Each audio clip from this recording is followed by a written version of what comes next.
PV Anwar വിഷയം അടുത്ത UDF യോഗത്തിൽ ചർച്ച ചെയ്യാൻ തന്നെയാണ് തീരുമാനമെന്നാണ് മനസ്സിലാക്കാൻ കഴിയുന്നത്. അൻവറുമായി ആശയവിനിമയം നടന്നു എന്ന് തന്നെയാണ് PK കുഞ്ഞാലിക്കുട്ടി ഇത് സ്ഥിരീകരിക്കുന്നത്. ആശയവിനിമയങ്ങളും അഭിപ്രായങ്ങളും ഒക്കെ അത് സംബന്ധിച്ച് അങ്ങോട്ടും ഇങ്ങോട്ടും ഒക്കെ നടക്കുന്നുണ്ട്. പക്ഷേ ഔദ്യോഗികമായി ഒരു തീരുമാനം അത് സംബന്ധിച്ച് കോൺഗ്രസോ ലീഗോ UDF എടുത്തിട്ടില്ല. അത് UDF എടുക്കേണ്ട ഒരു തീരുമാനമാണ്. UDF ആ വിഷയം ചർച്ച ചെയ്യാനുള്ള സാധ്യത ഉണ്ട്. പ്രതിപക്ഷ നേതാവിനോട് സംസാരിച്ചിരുന്നു, ശ്രീ രമേശ് ചെന്നിത്തലയോട് സംസാരിച്ചിരുന്നു, KPCC നേതാക്കളോട് ഇതിൻ്റെ ഇടയിലൊക്കെ പല പ്രാവശ്യം സംസാരിച്ചിരുന്നു.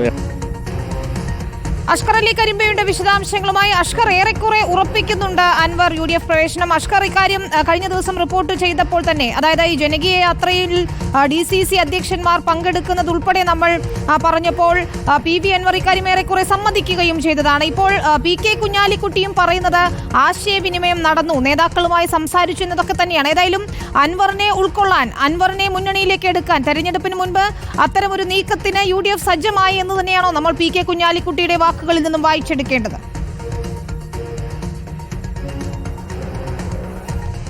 വിനീത, ആദ്യഘട്ടത്തിൽ reporter TV PV Anvar UDF ക്യാമ്പിലേക്ക് പോകുന്നു, UDFിലേക്ക് ചേക്കേറാൻ PV അൻവർ തയ്യാറായിരിക്കുന്നു, അല്ലെങ്കിൽ അത്തരത്തിലുള്ള ചർച്ചകൾ നടന്നിരിക്കുന്നു എന്നുള്ള ആദ്യ വാർത്ത പുറത്തുവിട്ടപ്പോൾ തന്നെ PK കുഞ്ഞാലിക്കുട്ടിയുടെ അടക്കമുള്ള പ്രതികരണം നമ്മൾ തേടിയിരുന്നു.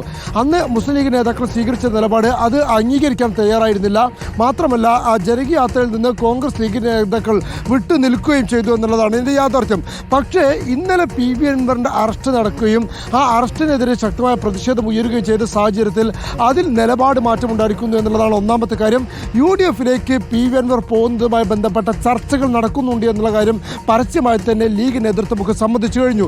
സ്വാഭാവികമായും അതിന് അടുത്ത ഘട്ടം എന്ന് പറയുന്നത് മുന്നണി പ്രവേശനം മാത്രമാണ്. ആ ഒരു നടപടിക്രമമാണ് ബാക്കി നിൽക്കുന്നതും.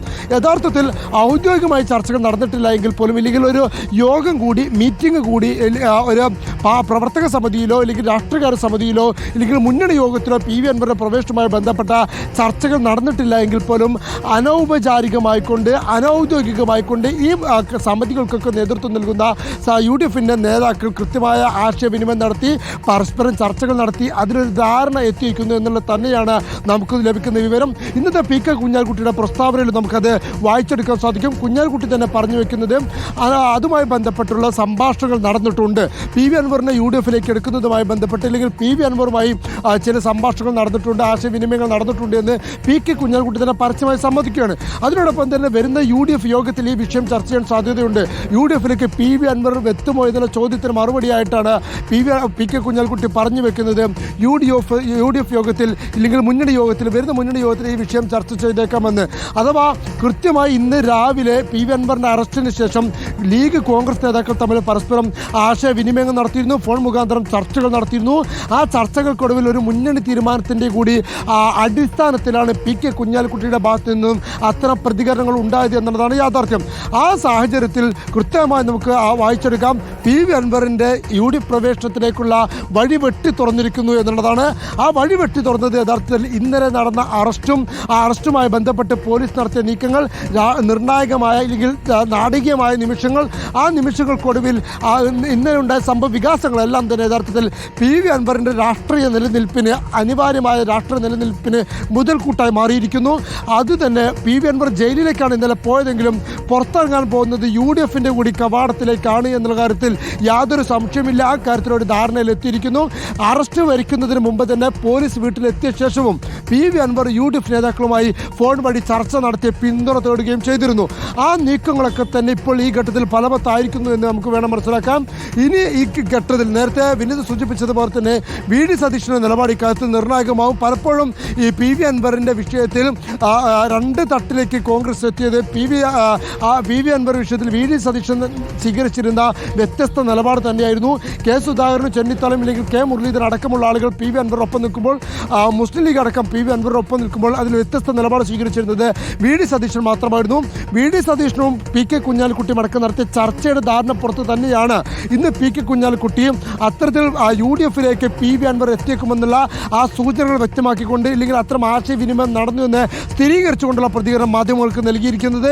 ഇന്ന് പരസ്യമായി വി.ഡി. സതീശൻ അത് നിഷേധിക്കുന്നുണ്ടെങ്കിൽ പോലും മുസ്ലിം ലീഗിൻ്റെ ഭാഗത്തു നിന്നുള്ള സമ്മർദ്ദം, UDF ക്യാമ്പിനകത്തു നിന്നുള്ള സമ്മർദ്ദത്തിലേക്ക് ഫലമായി വി.ഡി. സതീശൻ്റെ കൂടി നിർണായക തീരുമാനത്തിൻ്റെ അടിസ്ഥാനത്തിൽ തന്നെ PV അൻവർ UDF ക്യാമ്പിലേക്ക് എത്തുമെന്ന് തന്നെയാണ് നമുക്ക് മനസ്സിലാക്കാൻ സാധിക്കുന്നത്. അതിൻ്റെ രാഷ്ട്രീയ നീക്കങ്ങൾ തന്നെയാണ് ഇപ്പോൾ തുടർച്ചല്ലമായി നടക്കുന്നതും. ഇനി PV അൻവറിന് ഇന്ന് ജാമ്യം ലഭിക്കുകയാണെങ്കിൽ അതുപോലും ഈ രാഷ്ട്രീയ നീക്കത്തിൽ നിർണായകമാകും എന്നതാണ് വിനീത. ശരിയാണ്. ജയിലിനകത്ത് പോയ അൻവറിനേക്കാൾ കരുത്തനായി തന്നെയായിരിക്കും ഒരുപക്ഷെ അദ്ദേഹം തിരിച്ചു വരിക. രാഷ്ട്രീയമായി നോക്കുകയാണെങ്കിൽ UDF ക്യാമ്പിലേക്ക് തന്നെയായിരിക്കും അദ്ദേഹത്തിന്റെ നീക്കം. അർജുൻ മട്ടന്നൂർ കൂടി ചേരുന്നുണ്ട്. അർജുൻ, ഇന്ന് പ്രതിപക്ഷ നേതാവ് സംസാരിക്കുമ്പോൾ അദ്ദേഹത്തിന്റെ ശരീരഭാഷയിൽ തന്നെ ആ അനിഷ്ടം വ്യക്തമായിരുന്നു.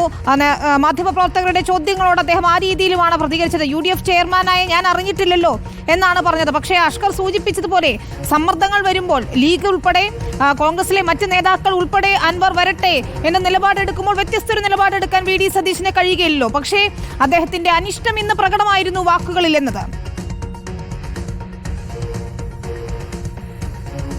വിനീത, കോൺഗ്രസിനുള്ളിൽ UDF-നുള്ളിൽ ഈ PV അൻവറുമായി ഏറ്റവും കൂടുതൽ എതിർപ്പ് ഉന്നയിച്ചത്, PV അൻവറിനെതിരെ നേർക്കുനേർ നിന്ന് വാക്പോര് നടത്തിയ നേതാവാണ് വി.ഡി. സതീശൻ. അത് നിയമസഭയിൽ പുനർജനിയുമായി ബന്ധപ്പെട്ട 150 കോടി രൂപയുടെ അഴിമതി ആരോപണം ഉണ്ടായിരുന്നു. പിന്നീട് പാലക്കാട്, ചേലക്കര ഉപതെരഞ്ഞെടുപ്പുകളിൽ സ്ഥാനാർത്ഥിയെ പിൻവലിക്കണം എന്ന് PV അൻവർ ആവശ്യപ്പെട്ടപ്പോൾ KSuധാകരൻ പോലും, KPCC അധ്യക്ഷനായ KSuധാകരൻ പോലും ഈ കാര്യത്തിൽ വാതിലുകൾ അടഞ്ഞിട്ടില്ല എന്ന ഒരു പ്രഖ്യാപനമാണ് നടത്തിയത്. പക്ഷേ വി.ഡി. സതീശൻ തമാശ പറയരുത്, ഇത്തരത്തിൽ തോന്നിയതുപോലെ PV അൻവറിന് ചെയ്യാം എന്നൊരു നിലപാടെടുത്തു. ഇതിന് മറുപടിയുമായി വി.ഡി. സതീശൻ വിഡ്ഢികളുടെ ലോകത്താണ് ജീവിക്കുന്നത് എന്നാണ് PV അൻവർ പറഞ്ഞു. ഇത്തരത്തിൽ നിരവധി തവണ നേർക്കുനേർ ഏറ്റുമുട്ടിയതാണ്. മാത്രവുമല്ല, MR അജിത് കുമാറുമായി ബന്ധപ്പെട്ട ആരോപണങ്ങൾ ഉന്നയിക്കുമ്പോൾ RSS നേതാവിനെ അജിത് കുമാർ കണ്ടത് വി.ഡി. സതീശന് വേണ്ടിയാണ് എന്നുവരെ ഒരു ഘട്ടത്തിൽ PV അൻവർ ആരോപണം ഉന്നയിച്ചിരുന്നു. ഇത്തരത്തിൽ വ്യക്തിപരമായി തന്നെ നേർക്കുനേർ ആരോപണങ്ങൾ ഉന്നയിക്കുകയും അത്തരത്തിൽ വലിയ തോതിലുള്ള അകൽച്ച ഇരുവർക്കും ഇടയിൽ ഉണ്ടായിരുന്നു. പക്ഷേ പുതിയ സാഹചര്യത്തിൽ പുതിയ നിലപാടിലേക്ക് വി.ഡി. സതീശനും കടക്കേണ്ടി വരും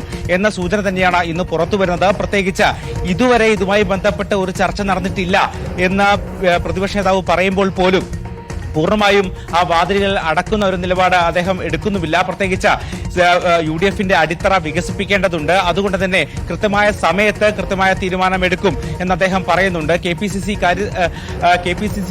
യോഗത്തിന്റെ 12-ാം തീയതി ചേരുന്ന രാഷ്ട്രീയകാര്യ സമിതി യോഗത്തിൽ ഈ വിഷയങ്ങൾ ചർച്ച ചെയ്യില്ല എന്ന് പ്രതിപക്ഷ നേതാവ് പറയുമ്പോൾ പോലും PK കുഞ്ഞാലിക്കുട്ടി അടക്കം ഇത്തരത്തിലൊരു പ്രാഥമിക ചർച്ച നടന്നു എന്ന ഒരു നിലപാടെടുത്തതിന്റെ സൂചനയും ഇതുതന്നെയാണ്. മാത്രവുമല്ല, ഇന്നലെ നടന്ന സംഭവങ്ങളുടെ പശ്ചാത്തലത്തിൽ വിഷയാധിഷ്ഠിത പിന്തുണ നൽകാൻ വി.ഡി. സതീശനും കുഞ്ഞാലിക്കുട്ടിയും രമേശ് ചെന്നിത്തല അടക്കമുള്ള നേതാക്കളൊക്കെ തന്നെ തീരുമാനിച്ചതും ഈ വരുന്ന ഭാവിയിൽ ഈ PV അൻവറുമായി ഉണ്ടാക്കാൻ പോകുന്ന ഒരു നീക്കുപോക്കിന്റെ സൂചനയാണ് എന്ന് തന്നെ മനസ്സിലാക്കേണ്ടിയിരിക്കുന്നു. എന്തായാലും ആദ്യഘട്ടത്തിൽ ഇത്തരത്തിലൊരു വിയോജിപ്പുകളും വിമർശനങ്ങളും പ്രതിപക്ഷ നേതാവ് ഉന്നയിക്കുന്നുണ്ടെങ്കിൽ പോലും കോൺഗ്രസിനുള്ളിലും UDF-നുള്ളിലും പ്രത്യേകിച്ച് ലീഗ് അടക്കം PV അൻവറിനെ സ്വാഗതം ചെയ്യുന്ന നിലപാടിലേക്ക് നീങ്ങുന്നു എന്ന സൂചനകൾ പുറത്തുവരുന്ന സാഹചര്യത്തിൽ പ്രതിപക്ഷ നേതാവും സ്വാഭാവികമായും PV അൻവറിന് അനുകൂലമായ ഒരു നിലപാടിലേക്ക് മാറും എന്ന സൂചനയാണ് പുറത്തുവരുന്നത്.